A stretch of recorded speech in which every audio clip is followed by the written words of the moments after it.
novuga nti ibyo twita chiffre d'affaires amafaranga muri rusangi aca mu gisate ngena duga ku mwaka ku mwaka ubu turashobora gushika hafi 20% ngene bigira duga ku mwaka ku mwaka bisigura yuko hariho abantu benshi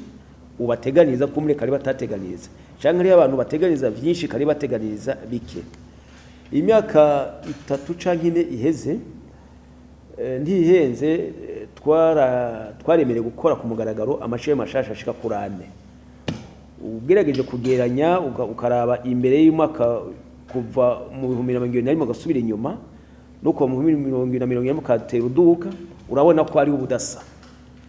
iyo rero hari abantu bashasha bifuza kuza gukora mu gisata nuvuga ko by'ukuri ico gisata abantu babona yuko kibafitiye akamaro hanyuma mavuze muti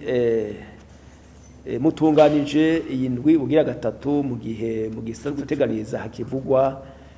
imyidogo nibyo kumbura hari naco gituma ibi tubikora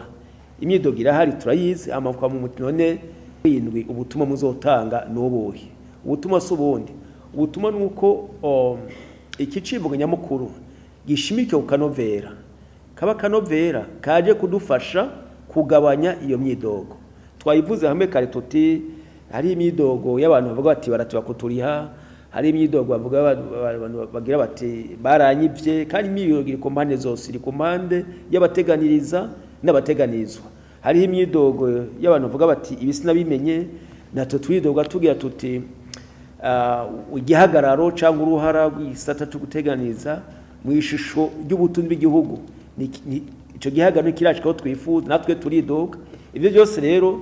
biciye mu kanovera ico twita digitalisation mu gifaransa arico dushimikira ko muri indwe turatonga ibira gatatu twibaza ko bizodufasha gutora inyisho gutyo iyo myidogo igendera gabanuka buke buke.